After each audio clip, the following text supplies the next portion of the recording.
Hello and welcome back to my channel. Not too long ago, where I work, Bonnie Books UK acquired HELIGO Press. The editorial director is Rik, and he's here to tell you more about his role in publishing. Hope you find it useful and enjoy. Hello Eleanor, it's great to speak to you. Thanks for inviting me on your amazing channel. So my name is Rikhi Uhbi, or Rik for short, and my role is editorial director of HELIGO Books. HELIGO Books is a new business and smart thinking imprint from Bonnie Books UK. We aim to inspire, to encourage, to energize our readers, especially in their careers and their personal development. And I guess we publish in the areas of naturally kind of business, self-development, but also big ideas and smart thinking. So naturally, the main bulk of my job is to commission and acquire titles. So this naturally means a lot of reading, a lot of reviewing, a lot of assessing of manuscripts, of proposals, of treatments, most of which are sent through agents. What we also do is come up with our own intellectual property ideas, so IP ideas, and then we go out and find amazing authors who can do all the incredible work of putting it together and making it sparkle on a page. So that takes up quite a lot of, I guess, the day or the week, if you like. As well as that, there is also feeding into kind of group discussions on proposals. So I think we're quite collegiate here, so we do tend to share proposals and kind of manuscripts that come in and take each other's advice, and there's a really great feeling around that. At other times of the weeks when I'm not necessarily involved in the kind of acquisition process, it's editing manuscripts and working with authors and shaping their books, which is a really exciting element of the job. It's probably one of my favorite elements of the job, and it's great to see the book sort of take shape during that process as well. And it's great to work with authors as well in that sort of capacity, and the back and forth is quite good and fun and enjoyable and rewarding. And apart from that, there's things like, you know, writing cover blurbs, writing lots of copy in general for title information sheets, for metadata, liaising with design for covers, liaising with sales, with PR and marketing. Yeah, being involved in various aspects of the supply chain, if you like. So there's lots of stuff to keep busy with, lots of variety, so it's always refreshing. So I've added in a new question here. What do you look for when you commission? So at HELIGO Books, our byline is for curious readers and established business leaders. We really want to publish a range of books that says something new about the world of work and ideas for everyone, really, no matter what level they're at in their careers or in their kind of personal development. And a key part of that as well is to reach kind of further and wider in terms of different communities, in terms of demographics, which might be typically overlooked in terms of the business book market, if you like, and certainly in terms of finding unique authors who might not come from a typical background as well. I'm really proud about the richness of our list this year. So over 50% of our writers are writers of colour. We have complete gender parity on our list as well, both of which I think are hugely important, and there's clearly a lot more that we can do more in terms of inclusivity and representation as we go down the line as well. But I think it's really important to get a range of lived experiences, of skills, of backgrounds in order to connect with audiences. Personally, I also really like proposals that have a very strong voice, that have got a sense of identity running through them, that have got a sense of authenticity coupled with authority. This applies to whether they're super practical sort of business books or whether they're kind of more theoretical, smart thinking or big ideas.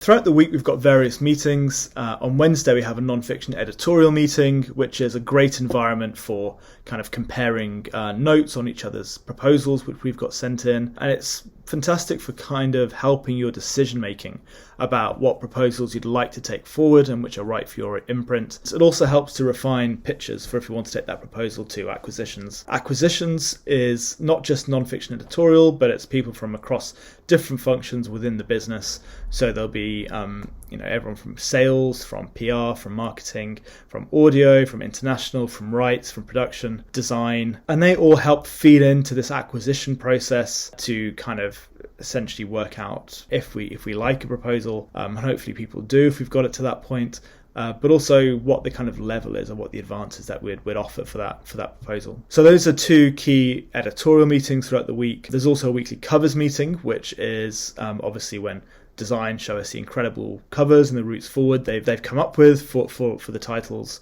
and we see the kind of package take shape. There are monthly meetings, so positioning is when we kind of drill down into the market for the book. There are key titles, campaigns in which we work out more about the about PR and marketing strategy and sales strategy for promoting and selling the book. There aren't a huge amount of meetings, but the ones we do have I think are really important and great for just working out the whole life cycle of the book, really, from commissioning to obviously publication and beyond.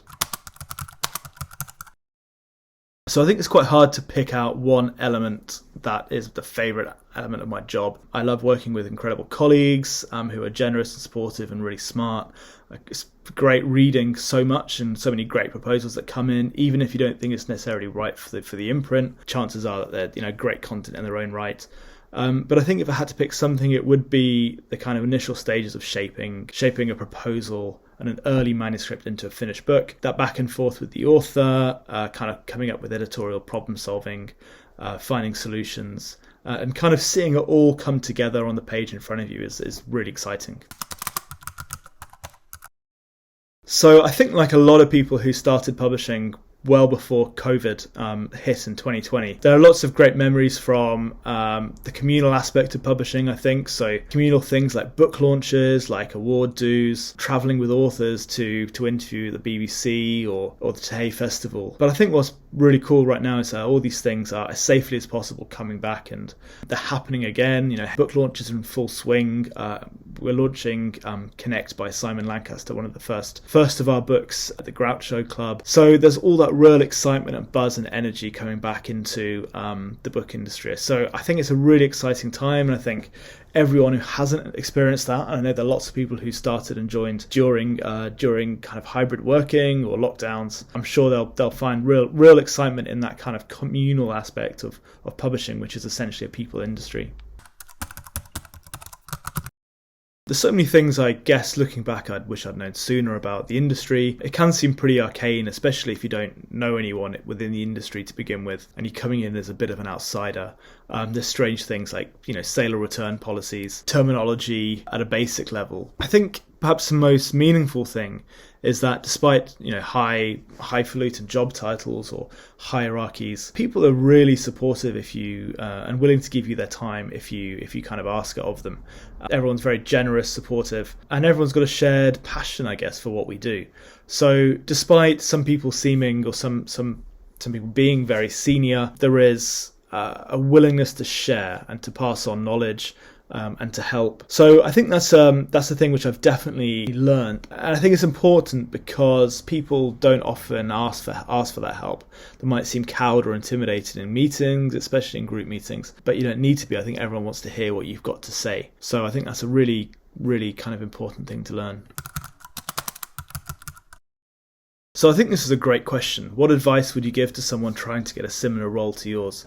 I think the first bit of advice would be simply to read. Read as greedily as possible. Read new books, read old books, read papers, supplements, journals, blogs, Twitter, Book Talk. I think it's just good to get a sense of the market, to get a sense of the what's done well, what hasn't done well, as well as being really rewarding. I think also while you're doing that, kind of develop your own taste. Find out what you are really passionate about, what you've got a kind of an aptitude for, what you want to perhaps specialize in, if that makes sense. Although, if you're kind of entry level, you may not get a chance to do that straight away unless you go to a more kind of specialist imprint. So as well as being really fun and really rewarding, I think this can help you demonstrate that you've got a specific knowledge rather than kind of a general knowledge. I'd also recommend reaching out to people you admire, whether it's for kind of like a coffee or a chat or mentorship even. As I said before, I think people are really open to helping and sharing and passing on knowledge. Sign up to your local SYP, sign up to Book Machine, or follow their Twitter feed or read their articles. And also find out about kind of other functions. So if you want to get into editorial, find out a little bit about what marketing does, how it interlinks with editorial, potentially production or something else, or a different element of the supply chain. So you can see how it all interconnects, and I think that'll help you demonstrate something different as well. So yeah, don't be too kind of tunnel visioned and explore how other functions work. So yeah, those are the kind of the key takeaways from my perspective anyway. What one book should everyone read? This is such a great question. It's a great question, but it's a really difficult question. If I had to pick one author, I would say Nawal El Saadawi. Incredible author, activist, feminist, human rights campaigner. Born in Egypt, but famed across the world. I was fortunate enough to work with her at a previous job at Z Books. And she was incredible, even in her mid-80s. So she was so full of life and so full of passion and commitment. Her most famous book is Woman at Point Zero, which is a quite slim novel, so I'm not going to give too much away. It's highly autobiographical, even though it's fiction. It's a real game changer of a book. It's blistering, it's eye-opening, it's moving, and it's one of those rare novels that have had a real effect on actually changing people's lives and changing the way that society behaved at that time.